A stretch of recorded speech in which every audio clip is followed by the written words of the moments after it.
This week I came across a quote someplace, and the quote was this: "We are a people who forget too easily." We are a people who forget too easily.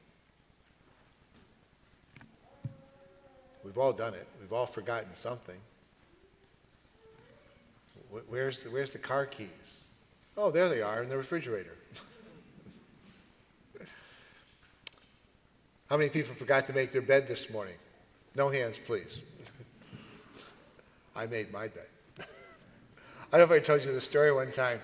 I got a text, really this happened a couple months ago, from Vince Ambrosetti. And Vince said he had a picture of his bed. He was doing a retreat down south. He says, "I made my bed this morning." I said to him, "You should make it every morning, just not forget to do our homework. Forget to do the chores, take out the garbage, do the dishes, whatever." We forget anniversaries, we forget birthdays, and we forget lots of things. And I'm sure you can add at least one or two things of maybe what you forget, but you always know what other people forget, don't we? In that first reading today, God is saying to Moses, "I am who am."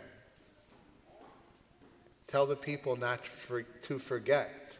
Tell the people not to forget that I am with them. I am in their midst. The scripture readings are interesting in that you can take some different directions with them. For instance, when we hear about a God who can be destructive or vengeance, that's what we might call the fire and brimstone approach to the message. But really the deeper message, it seems to me, is this God who is in our midst as a God who offers us salvation, who offers us freedom from whatever enslaves us. This is a God who cares about his people, protects his people, and leads his people to the promised land. And it needs not to be forgotten. It needs to be remembered. But the God that we hear about is just not the God of yesterday, just not the God of thousands of years ago. It's also the God of today that we're asked to remember. This God who continues to be in our midst. This morning I flipped on the TV in my office for a few seconds, and I caught the last 3 minutes of Pastor Buddy at the Northway Church. And basically what he said was, I, Pastor Buddy, and I don't know his wife's name, but Pastor, Jessica, whatever her name is, we can't be everywhere. And he's right. He said, we are all called to bring the gospel message to one another. And it's true. We're all called to remind people that God is in our midst. To remind people that our God is a patient God, a forgiving God. Again and again and again. The story of the fig tree. The story of the fig tree. Our God is a God of mercy and compassion, of kindness, of generosity to his people time and time again. And we need to remember that. Why?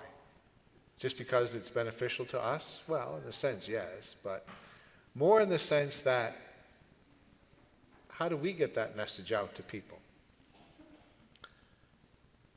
That through our actions and interactions, the God of mercy is being experienced, the compassion, the forgiveness, the patience of God, the kindness of God, the generosity of God is being experienced and shared time and time and time again. At the 8 o'clock Mass, I said this for the first time. The poor people, maybe God bless them, at 4:30 didn't hear this. But I said, when it comes to patience, and then I sort of laughed because it's a common theme I bring up. And so if we're called to be like God, patient, maybe we got to learn a little bit more patience on the New York State, on the Northway, I mean, I continue to shake my head when I drive. Maybe it's old age, I don't know, but, you know. Kindness. How are we doing this? Yesterday I was someplace, it was a little crowded area, and there was a couple young people in front of me. And this gentleman went into his pocket or pulled something out of his pocket. In doing so, he dropped something. And I looked down. It was a $20 bill. Immediately, I picked it up, put it in my pocket. Just kidding, just kidding, just kidding, just kidding. I picked it up. Now, you know, I'm 70, almost. And he was a young guy. If he was 25, that was probably it. I said, sir, you dropped this. And I gave him, he was so flustered that I did this, that I just didn't pick it up and put it in my pocket. It was really unbelievable. He thanked me, of course, but you could just say it was beyond what he expected. You know, I'm saying to myself, you know. I didn't tell him who I was. I was a Catholic priest. I didn't want to fluster him more. But why is it we're flustered by something we should do? But at the very least, it shows another person that we can do these kind things. You know, it doesn't take a lot of effort. You know, and maybe as we remember how God cares for us and everything, maybe during Lent we can ask ourselves the question about patience, not just with the fig tree, but patience with God's people. You know, who's the person? There's at least one in our lives, maybe more, that we say, I got to be more patient. I got to be more patient with them. You know? Maybe there's someone in our lives that we need to take that approach of God that says, here's a second chance, here's a third chance, here's an 8 millionth chance. Who is it that we need to forgive? Maybe it's hard for us to go up to them and say, I forgive you for that. But at least in our heart, in our minds, our souls, to say, I forgive them. God, help me with this. You know, many times we do things that they're sort of indirect. They help people, but we don't see it. We don't see it. I'll give you two examples. One is something that you all participate in on a regular basis. You know, we have a collection of food. It's every week. There's a box there. You put it in the box, and every 2 weeks or so it gets brought to a local food pantry, which is great. And then a couple times a year we have a little extra special push, and we say to the people, at least for this weekend, could you bring something? I said to some religious education kids, maybe you can bring a can or two of your favorite vegetable. And I said to one of the kids, what's your favorite vegetable? I don't have any. But next week, we're putting that little push on. You know, you've seen some boxes out there. We've been collecting there for the last couple of weeks. I figured we'll keep it there because we do get a little extra during Lent, and we'll get a lot more next week. But this food helps other people who are not maybe in the best of situations for long-term or short-term. So I ask you to think about that.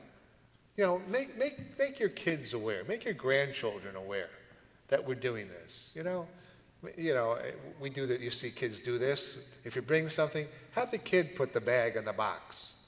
We'll take care of sorting it. You don't have to worry about that. Just put it in the box. And then tell them the story. This is to help people who maybe don't have what we have. Tell them that story.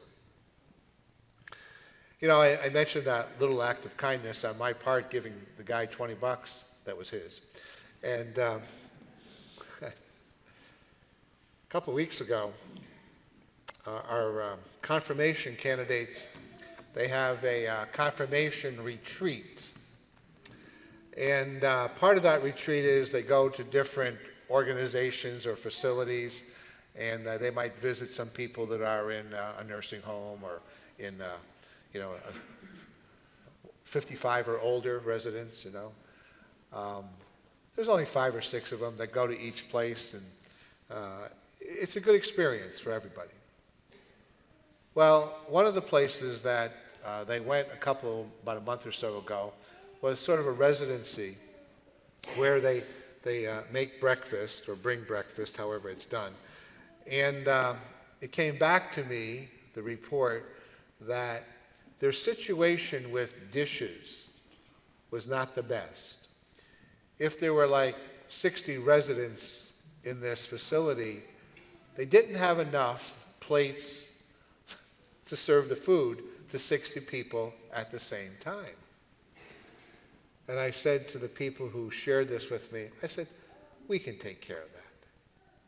So I talked to my secretary, and somebody at the meeting we had said, Corral. I didn't think of Corral.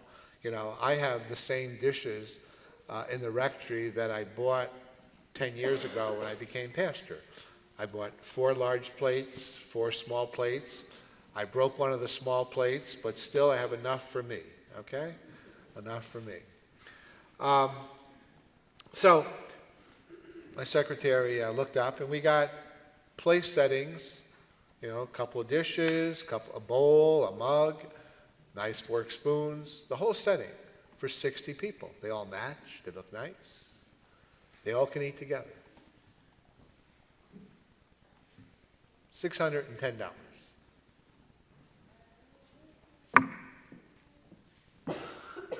It's not a lot of money. You say, well, I wish I had 610 right now, Father.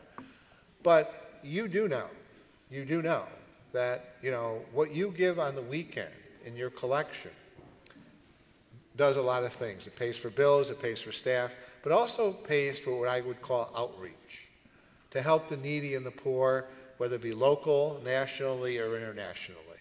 You know, we might give to certain special things that come up, but these are the things that come up day to day. And so next week, there'll be 4, 5, 6 confirmation candidates who are going to bring these items to these people, you know, and say, here's a little gift from the parish. Use them well. Don't break them.